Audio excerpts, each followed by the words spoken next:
Саламатсыздарбы, урматтуу көрөрмандар. УТРК Ош телеканалы өз берүүлөрүн андан ары түз эфирде улантат. Студияда аты жөнүм Нуржамалы Баргыбаева. Биз бүгүн камсыздандыруу маселеси боюнча сөз кылалы деп жатабыз. Анын ичинде кыймылсыз мүлктү камсыздандыруу жаатында маалымат алууну чечтик. Буга чейин өкмөттүн 9 августта кабыл алынган токтомуна ылайык кыймылсыз мүлктү кайра каттатууда камсыздандыруу полиси талап кылына тургандыгы айтылган. Мына ушул негиз менен дегеле биз кыймылсыз мүлктү каттатуу маселеси боюнча жалпы суроолорго жооп алууну чечтик жана студиябызга атайын конокту чакырганбыз. Анда эмесе сиздер менен тааныштыра кетсем, Аскарбек Маматов мырза келген бизге. Мамлекеттик камсыздандыруу уюмунун Ош филиалынын башкы менеджери. Урматтуу көрөрмандар, биз сиздер менен түз эфирде кездешип жаткандыктан, эгерде камсыздандыруу жаатында суроо сунушуңуздар болсо, анда сиздердин суроолоруңуздарды кабыл алып, өз кезегинде жооп алып бергени бизде мүмкүнчүлүк бар. Ал үчүн биздин WhatsApp номер экранда жазылып турат. Эфир бүткөнгө чейин өзүңүздөрдүн суроолоруңуздарды биздин WhatsApp номерге жазуу түрүндө албетте калтырсаңыздар болот. Биз болсо маегибизди эфирибизде баштай берели. Аскарбек мырза, негизи ошол 9 августта кабыл алынган токтом боюнча алгач маалымат бере кетсеңиз, себеби сөз түрдө камсыздандыруу полиси талап кылынат, тагыраагы кыймылсыз мүлктү сатканда, күрөөгө коюп жатканда деген сыяктуу учкай маалыматтар айтылган болчу аталган токтом боюнча. Саламатсыздарбы, урматтуу телегөрүүчүлөр. Бүгүнкү 9 август күнү 2024 жылы 464-465 токтомдо чыккан. Ал токтомдордо 465-те жанагы унаа мекемелеринде жанагы автоунааларды камсыздандыруу боюнча атайын токтому чыккан. Анан 464 токтом болсо кадастр мекемесинде биздин агенттер ушул жерде турак жайларды камсыздандыруу боюнча ушул жерде агенттер отуруп иштей баштады. Мына ошол жерде атайын токтомду да ушу алып сатуучулар өздөрүнүн ушу турак үйдү, мисалы үчүн турак үйдү сата турган болсо, ошол жерде өздөрүнүн полисин алып, анан кийин сатып алуучу да ушу полистерин алып, ушу турак жерлерди, турак үйлөрүн өздөрү камсыздандыруудан өткөзүп атышат. Эмне үчүн камсыздандыруу полиси кажет да, сөзсүз түрдө талап кылынат? Эми мындайда биздин атайын мыйзам чыкканда 209 номеру менен 2015 жылы 31-июлда турак жайды өрттөн жана табигый кырсыктардан милдеттүү түрдө камсыздандыруу депчи. Анан мына бүгүнкү күндө көрүп атасыздар, түштүк региондо аябай селдер болуп атат, өрттөр болуп атат, жер көчкүлөр болуп атат. Ошондуктан ар бир турак үй камсыздандыруудан өтсө, биз мына кайтарымсыз акчаларды бере алабыз да. Мына азыр өзүңүздөргө көргөндө, мына Кара Суу районунда, Мада айыл өкмөттөрүндө аябай 753 турак жайды сел каптап, анын ичинен ушу мына 41 адамга бүгүн биз турак жайлардын бардыгына камсыздандырылгандарга кенентелерин төлөп бердик да. Демек ошондо 700 турак жайдын ичинен 41 гана турак жай ээси өзүнүн турак жайын камсыздандырган. Жок, 47. Анын ичинде жанагы турак жайларды дагы 5-6 бар. 6 ошо азыр жакын арада аларга да төлөнүп берилет да. Азыркыча тактоо иштери жүрүп жатат. Демек камсыздандырылгандар бардык турак жайларга кенемтелер төлөнүп берилди мамлекеттен. Мамлекет төлөп берди. Бизде мында ар бир кээ азыр айтып атышат, бизде мамлекет төлөбөйт, мамлекеттен эчтеке ала албайсың депчи. Биз мамлекет наоборот азыр көрүп атасыздар, биз бардык нерсени камсыздандырса 600 сом да, мисалы үчүн айыл жергесинде 600 сомду төлөп, мына 500 миң алып атышат, ошол үйлөрү такыр жараксыз болуп калса. Аркасы мынча эме болсо 70 миң, 80 миң. Азыр мисалы ошол эле Мада айыл өкмөтүндөгү турак жайларды айтып атасыз. Мисалы ошол эле бүтүндөй бир айылда 700 турак жай болсо, анын бир 50ден ашыгы камсыздандырган. Бул деген аябай эле төмөн көрсөткүч болуп атат, ошондо бир 10%га дагы жетпей калган көрсөткүч болуп атат. Анан ошол турак жайлардын мисалында айтып бериңизчи. Мисалы 500 миң алып атышат, 70 миң алып атышат деп атасыз. Кандай критерийлер менен канча сом төлөнүп берилди аларга? Туура суроо берип атасыз. Мына ар бир турак өйдү полуна, жанагы дубалына, чатырына, айнек терезелерине, жана эшиктерине фундаментине карап бөлүнүп туруп анан ошо эме болот да. Кайсыл жерге мисалы үчүн дубалдын шыбактары жанагы жараксыз болуп калса, ал ошол башкача эсептелинет да. Маселе турак үй баардыгы жашоого жараксыз болуп калса, ошондо 500 000 акча берилет. Анан эмне үчүн ошол мисалы бир айылдын мисалын айтып атпайсызбы? Эми тилекке каршы ал жерде табият кырсыгы болду, күтүлбөгөн окуя болуп кетти. Кыймылсыз мүлкүн камсыздандыргандар аз. Мындай да бул суроо өзү татаал болуп атат да. Ар бир турак үйдүн эси жанагы жөнөкөй карапайым эл 600 сомун аяп өзүнчө турак үйүн камсыздандыруудан эме кылып атат да, өзүнүн акчасын аяп атат да. Эми мына жөнөкөй эле пример, бир сигаретти да мисалы үчүн 200 сомдон алат. Муну 3 күн чекпей койсо бир турак үй камсыздандырылып калат да. Или багы тойго барбагы жанагы канча мисалы үчүн бир кафеге барып деле ал канча акчалар эме кылып атат. Ошол 600 сомду көзүн жумуп туруп эле турак үйүн камсыздандырып койсо, мына көрүп атасыздар, ушул камсыздандырылган үйлөр баардыгы өзүнүн тиешелүү кенемтелерин алат эле да. Тилекке каршы биздин жөнөкөй карапайым эл муну өздөрүнө жакын кабыл алып атат да. Бизде камсыздандыруу маданияты өтө начар болуп атат. Мисалы үчүн баягы союз таркагандан кийин уже страхование эмне экенин унутулуп калды да почти.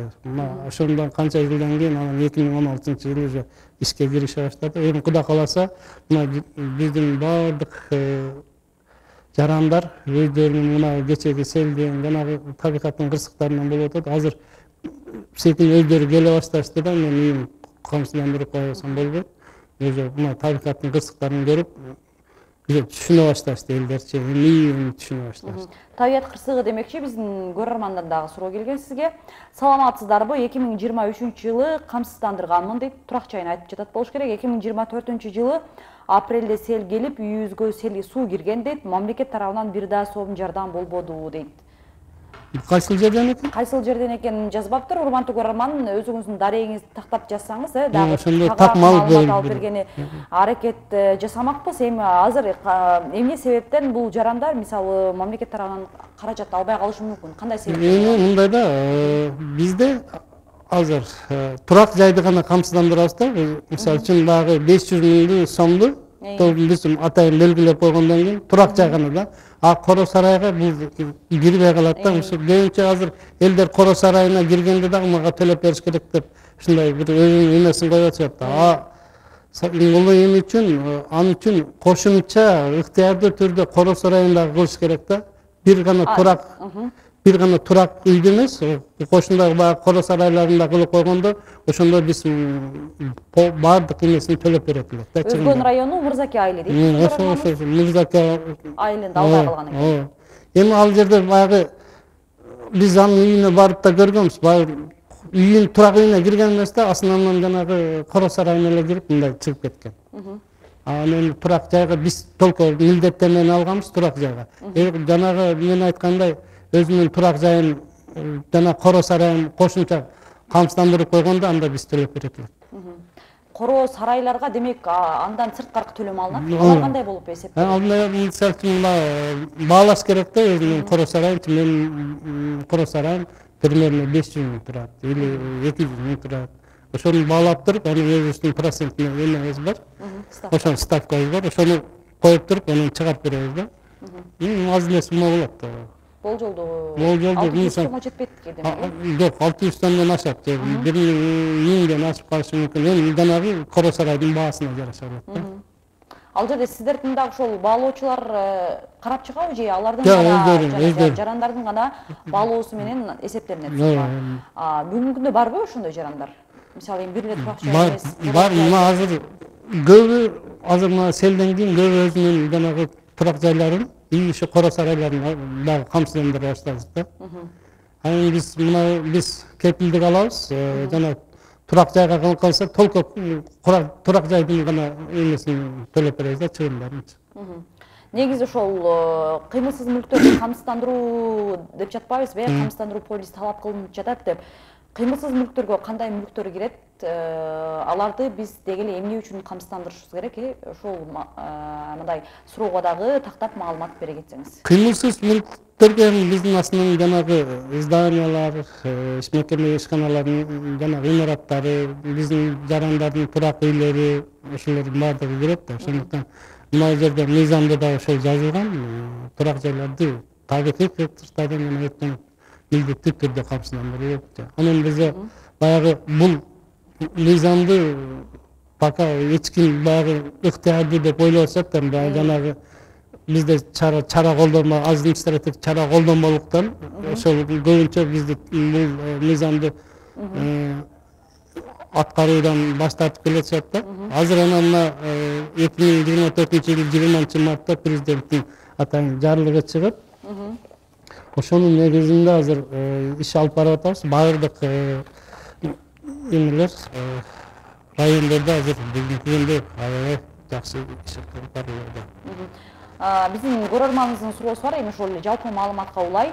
Саламатсыздарбы, үйдү камсыздандырганда канча сомдон төлөнөт, айынабы же бир жылгабы дейт. Ошол эми жалпы маалыматтар менен баштай берели. Сиз айттыңыз, эми кыймылсыз мүлктөр бул мекеме ишкана, турак жайлар.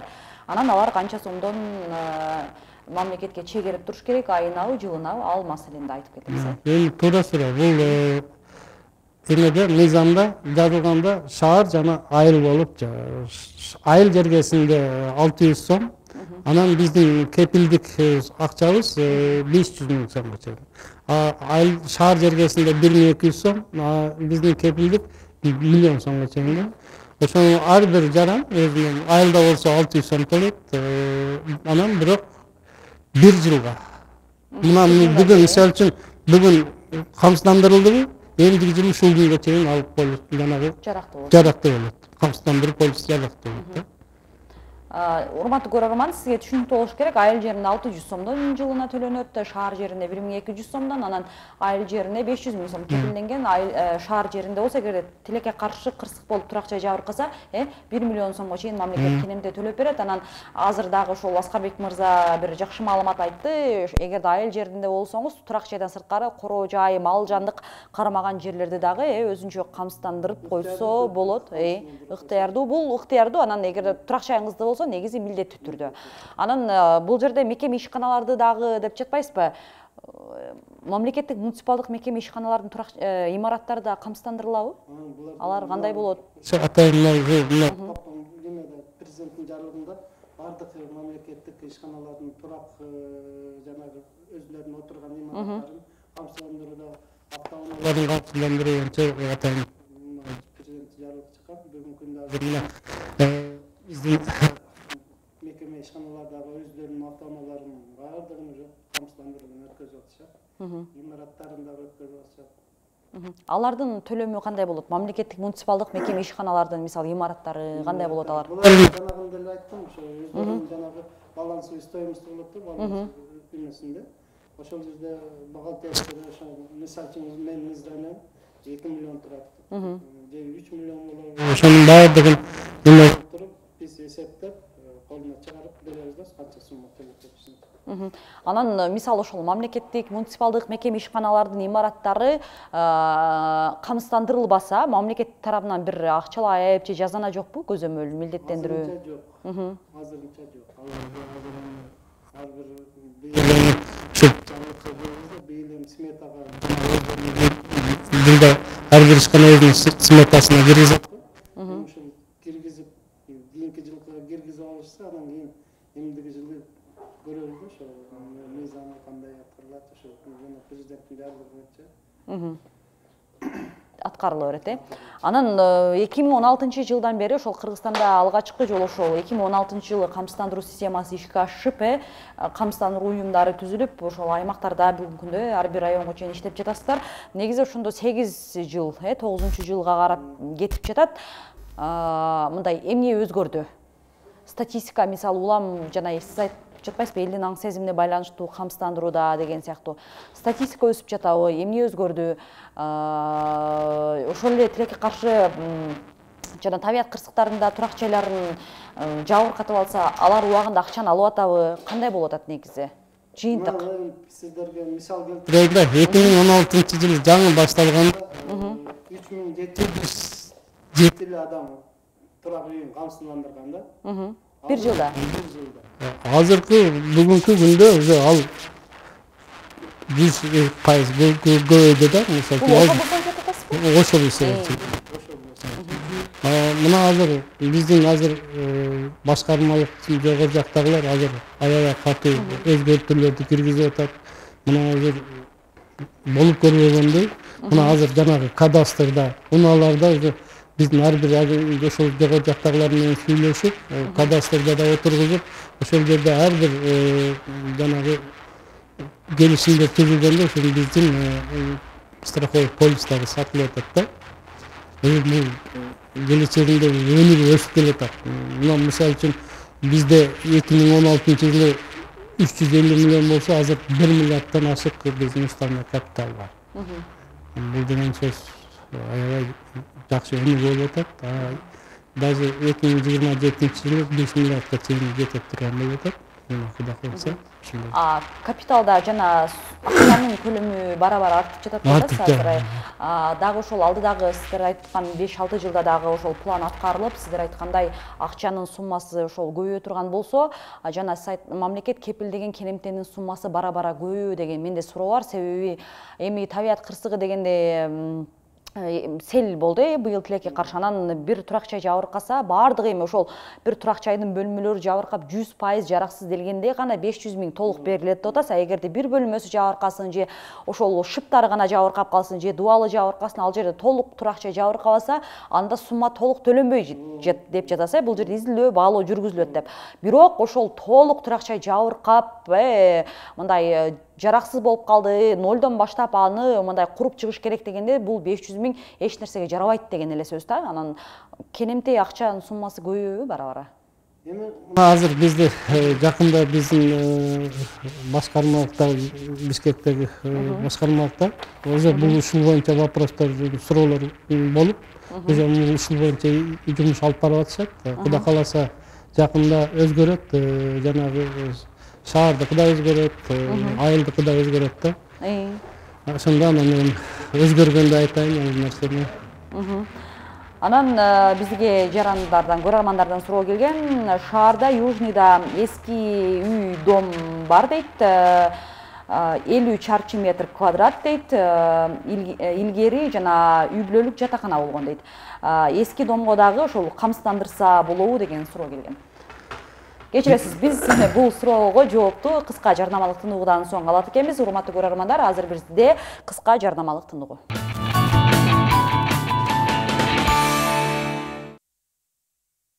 Андан ары улантабыз. Урматтуу көрөрмандар, эсиңиздерге сала кетели, биз бүгүн камсыздандыруу маселеси, анын ичинде кыймылсыз мүлктөрдү камсыздандыруу жаатында көбүрөөк басым жасап жатабыз. Анткени ушул жылдын август айында өкмөт токтом кабыл алган болчу. Эгерде кыймылсыз мүлктү ошол кайра каттатайын десеңиз, сөзсүз түрдө камсыздандыруу полиси талап кылынып жатат деп.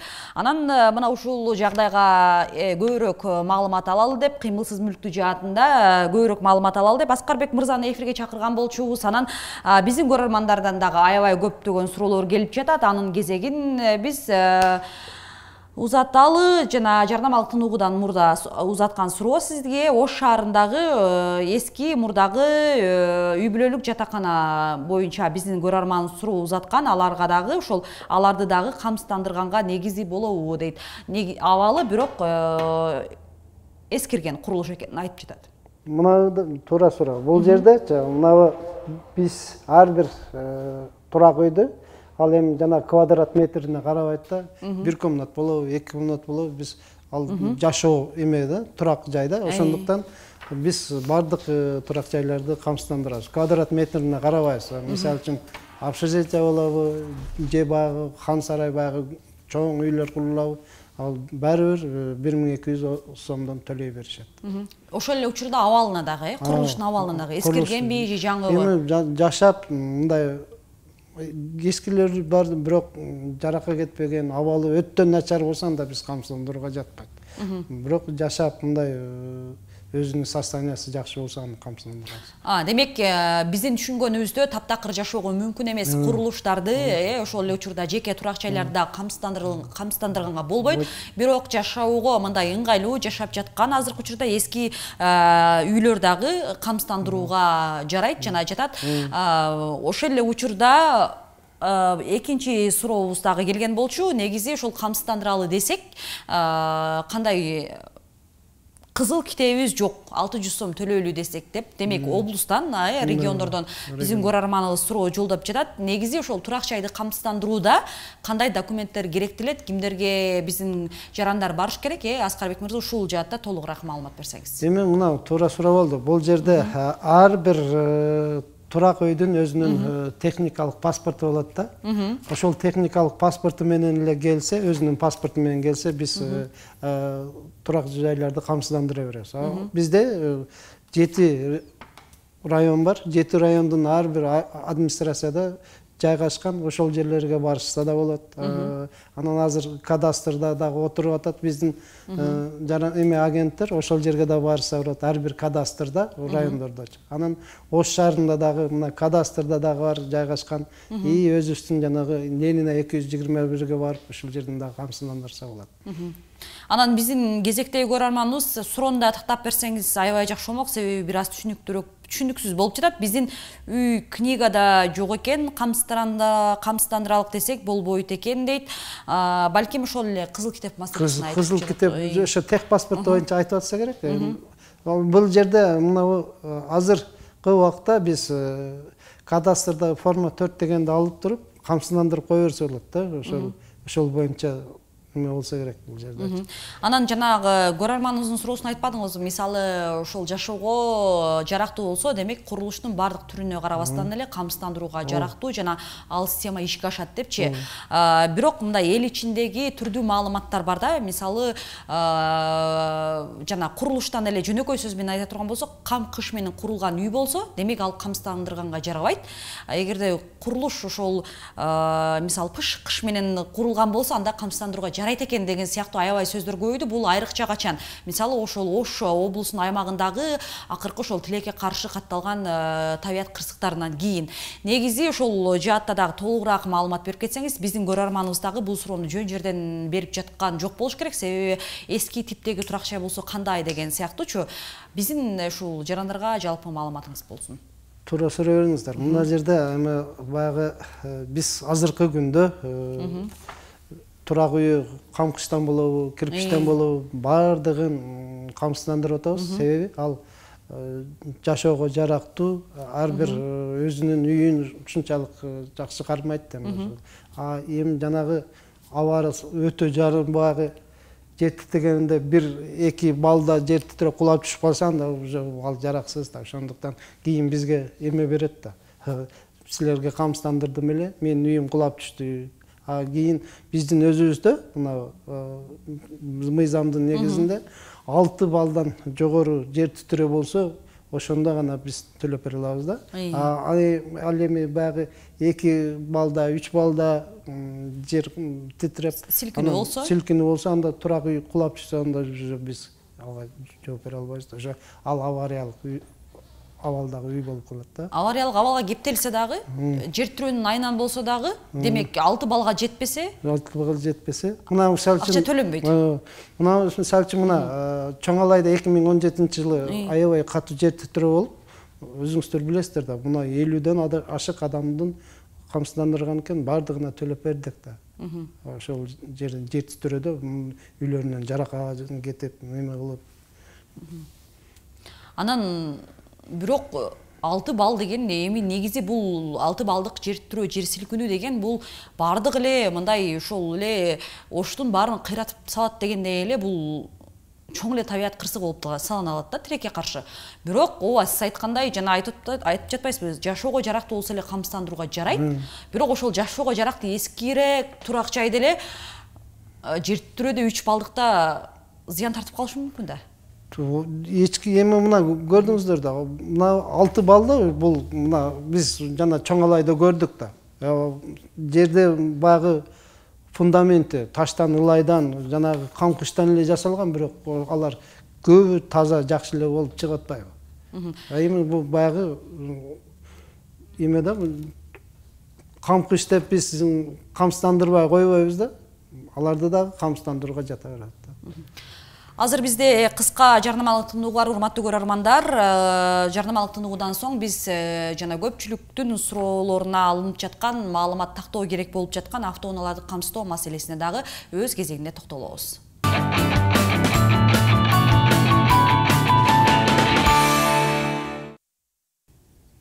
Biz эфирибизди андан улантабыз. Азыр биздин көрөрмандардан дагы аябай кыймылсыз мүлүктү ошол камсыздандыруу жаатында суроолор көп келип жатат. Анан жанагы мен суроом эле кайра кайтайын. Негизи башта айтылгандай, кыймылсыз мүлүктү камсыздандырсак, табият кырсыктарында, мисалы ошол эле жер титирөөдө, балким тилекке каршы көчкү болгондо же өрт чүйүп кетсе, анда мамлекет кепилденген суммасын төлөп берет.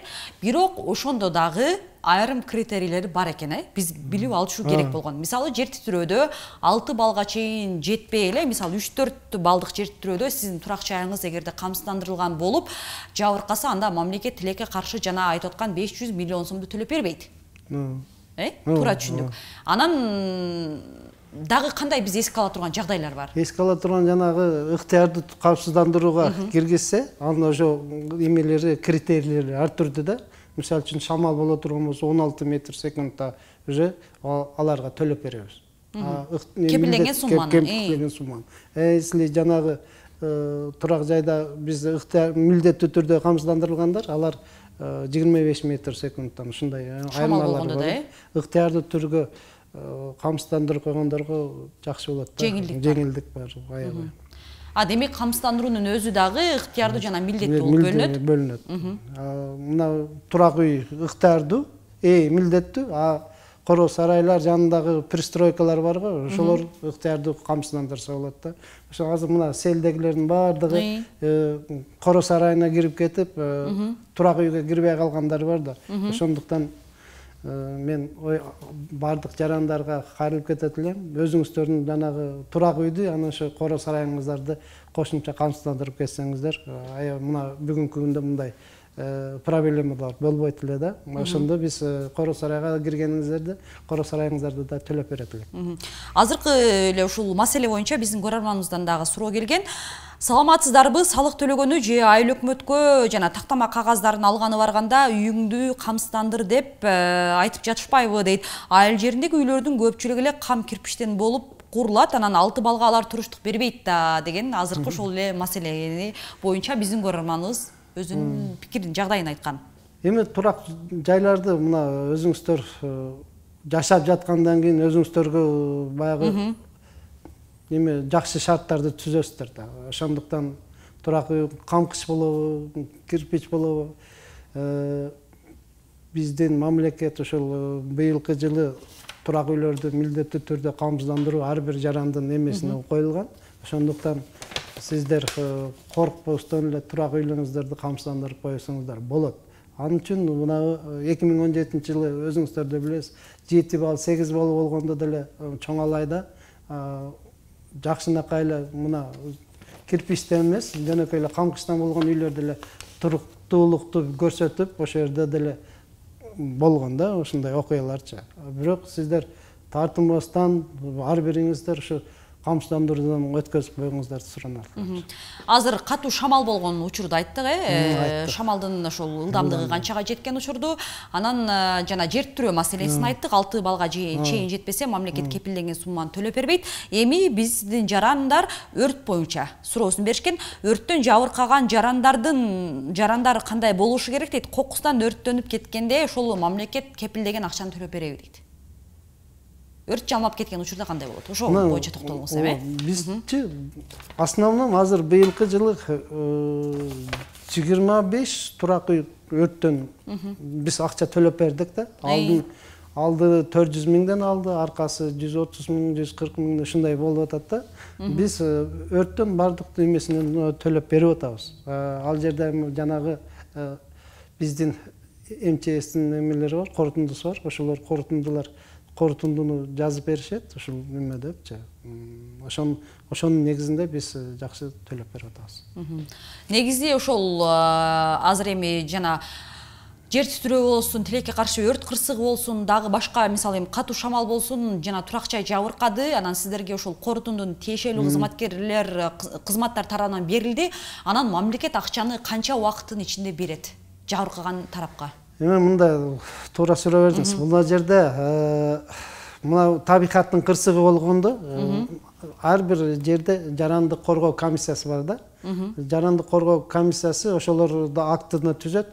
Мына жерде мынанын үйү шамалдан чатырын өчүрүп кетти, же сел болуп үйүн каптады, же кар көчкү болду. Ошолордун баардыгын жарандык коргоо комиссиясы актысын түзүп туруп бизге жөнөтүшөт да. Ошонун негизинде анан жанагы өрт болгондо жанагы биздин ÖKM кызматкерлери ошол жерде алар да ушул жерде өрт болду деп тастыктап эми аныктама берет.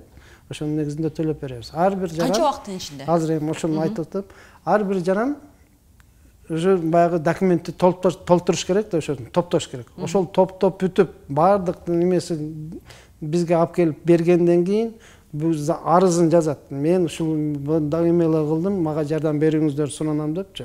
Мына бүгүн топтоп алып келди, ошол 30 күндүн ичинде биз төлөп беребиз. Кээ бири чозуп алат да, дагы мынча тех паспортун бүтүрөбөй калат. Кээде бир кандай бир справка ала албай калат. Ошондо ошол күнү өзүнүн эмеси узарып кетет да. Биздин милдет арызды бергенден кийин биз Бишкекке жөнөтөбүз. Ал жерде ошо 30 күндүн ичинде эме кылабыз. Кээ бирде 14 күн, 15 күндүн ичинде деле берип коюлуп аткан болот да. Эгерде мөөнөттү мисал айтып атпайсызбы, жана ошол жабыркаган жаран тиешелүү кагаздарды, документтерди чогултам деп убакыт өткөрүп жибериши мүмкүн деп. Анан мындай бир ай, балким 2 ай өтүп кеткенден кийин ал жараксыз болуп калбайбы документтер? Кандай болот? Качанга чейин тапшырышы керек сиздерге ал жаран мисалы? Мында да бизге кокустук болгондо бизге СМС аркылуу, телефон аркылуу баардыгын кабар берип коюш керек. Биз баягы өзүбүздүн журналыбыз бар, ошо кырсык болгондо каттап турабыз да. Анан ошол 15 күндүн ичинде булар өздөрүнүн полный бизге документтерин алып келиш керек. Эми кээ бир бар баягы тех паспорту атасынын жазын болот да, атасы өтүп кеткенден кийин өзүн өткөрбөй жүрүп алгандар болушат экен да. 6 айдан кийин өздөрү өткөрүп алыш керек экен. Булар жылдап жүргөндө дагы өзүн өткөзбөй атасынын намында жүрө берет экен да. Ошол мезгилде ошол көбөйүп кетип атат да. Биздин эме алар документти чогултуп алып келип ошо тех паспортту өздөрүнө алып кайра өткөзгөндөн кийин анан алып келет да. Ошондо алар булар арыз жазып коюшат. Менин турак үйүм, турак жайымдын атамдын атында эле, анан өзүм өткөргөнгө байланыштуу ал убактылуу документимди кароону токтотуп туруңуздар деп өздөрү жазышат. Анан алар качан документин бүткөндөн кийин биз ал акчасын төлөп беребиз. Азыр эми дагы кезектеги маселеге өтөлү. Мен ойлоп жатам, биздин көрөрмандар дагы ошол кыймылсыз мүлктү, анчинде турак жайды камсыздандыруу, мамлекет кепилдеген төлөм сумма кандай учурда кантип төлөнүп берилери тууралуу толук маалыматты алды болуш керек. Анын ичинде өздөрү ошол жөнөткөн суроолордун дагы дээрлик баардыгына жооп алып бердик. Анан көпчүлүгү ошол камсыздандыруу акчасы канча убакытта төлөнөт, 1 айдабы, 1 жылдабы деп аябай көп суроолор келген. Негизи Аскарбек мырза бул суроого дагы ошол эфирдин башында жооп берген болчу. Камсыздандыруу төлөмү мамлекетке жылына 1 жолу төлөнөт. Анан эми биздин экинчи маселебиз сизден сурап алчу, сизден тактап алчу ошол эле камсыздандыруу маселеси, анын ичинде автоунааларды камсыздандыруу жаатында.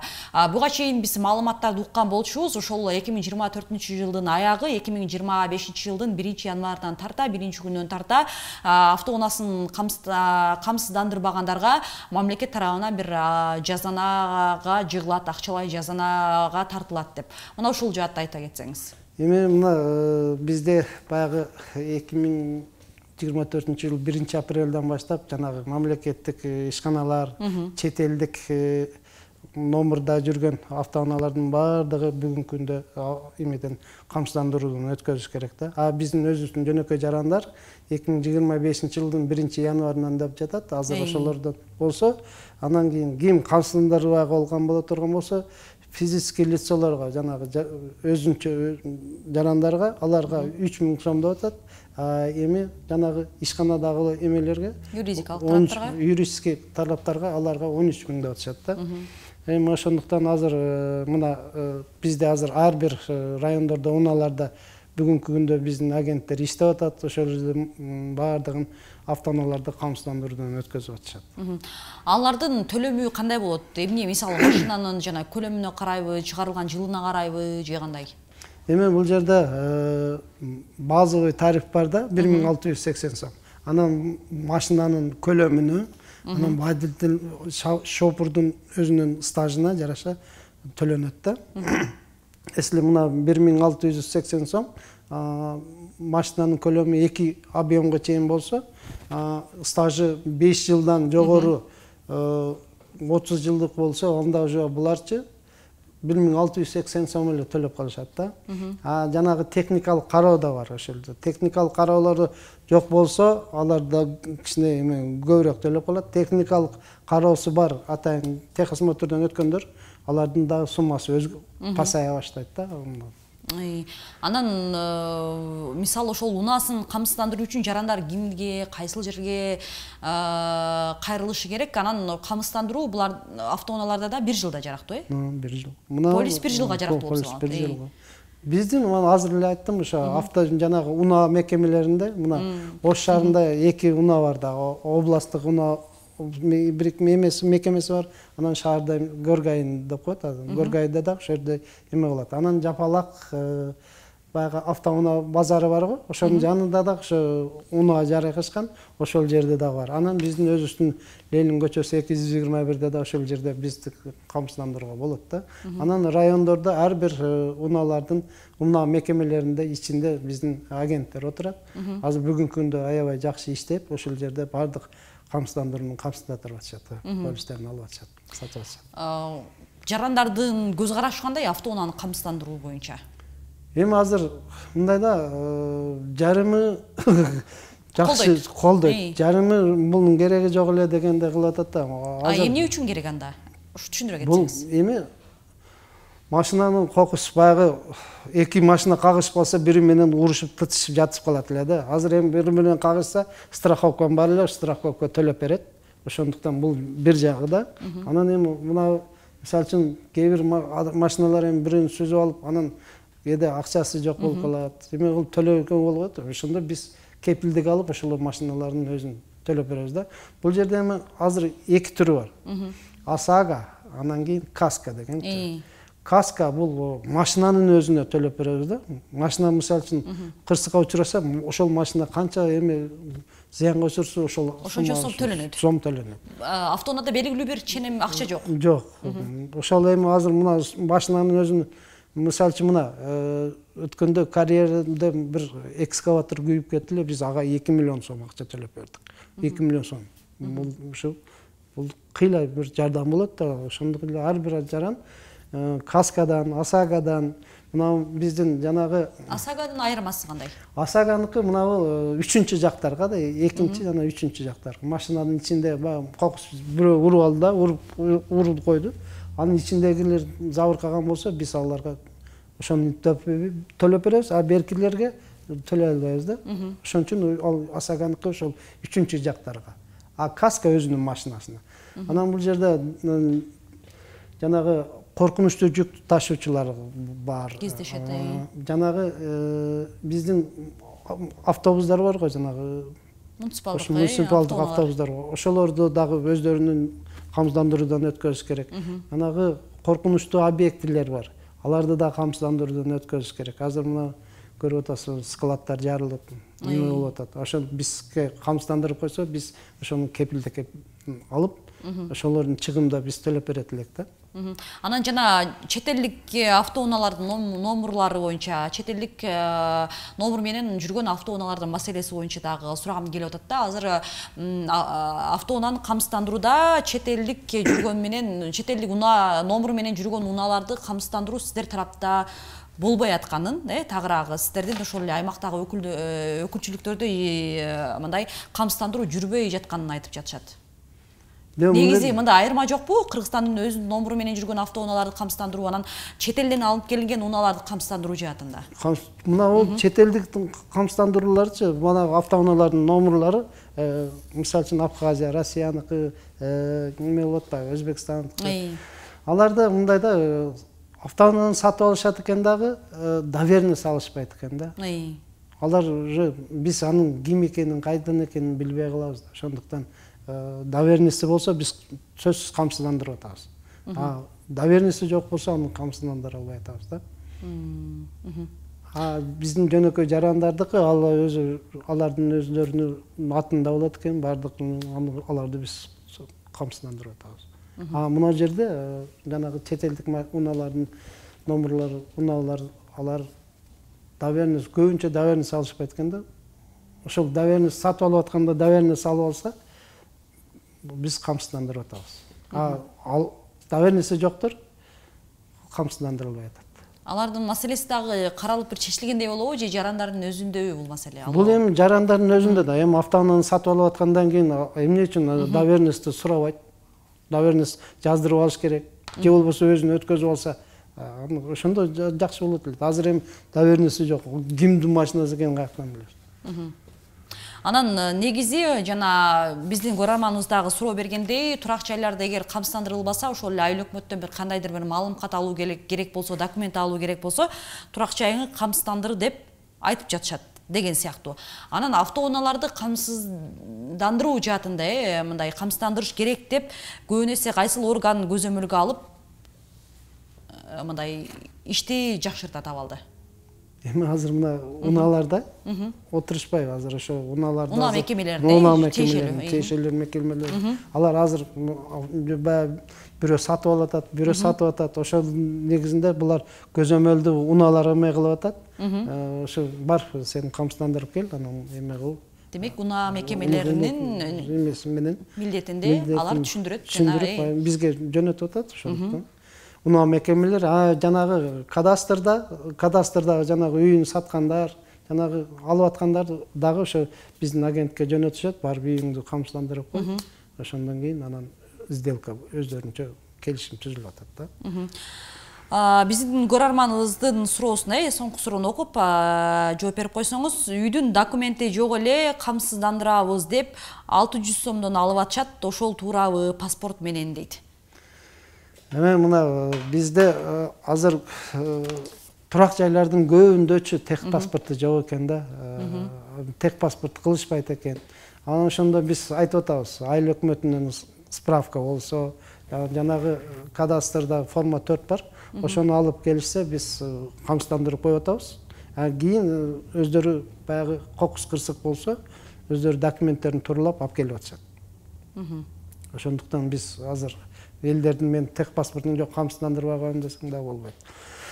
Ошон үчүн айыл өкмөтүндөгү справка менен жана кадастр менен камсыздандырып атабыз.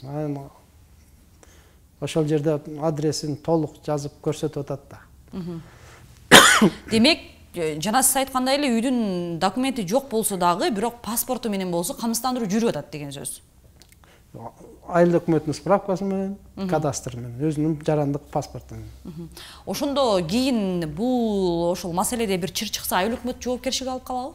Маалым кат берген үчүн сиздерге. Жок, эмнеге жооп берет? Эми жашаганы анык да ал жердечи.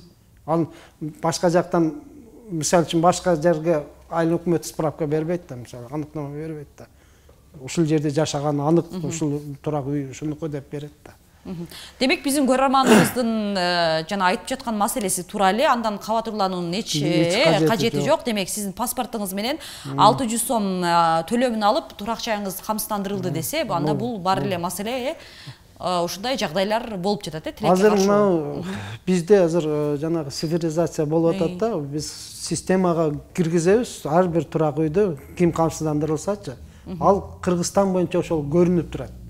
Турак үйдүн камсыздандырылганчы, кайсыл жерге барбай, эме кылса, сураса ошол көрүнүп турат да. Ошондуктан эч ким дагы эмеси болбош керек да, мен ушундай кылдым, болбой калды деген. Андан көрө ошо ар бир жаран өзүнүн турак үйүн камсыздандырып, жанагы Кудайым деле айтат го, сактансаң гана сактайм депчи. Ошондуктан өзүңүздөр турак үйүңүздөрдү сактам десеңиздер, ушу болбогон 600 сомго камсыздандырып коюп, мына азыр 500 миң алып атат, 200 миң алып атат, 400 миң алып атышат. Бул деген сөз баягы мамлекет кепилдик алган үчүн ушул акчаларды бөлүп берет. Азыр мен сизге көрөрмандын соңку суроосун узатам. Ошону менен эфирибизди жыйынтыктайбыз. Саламатсыздарбы?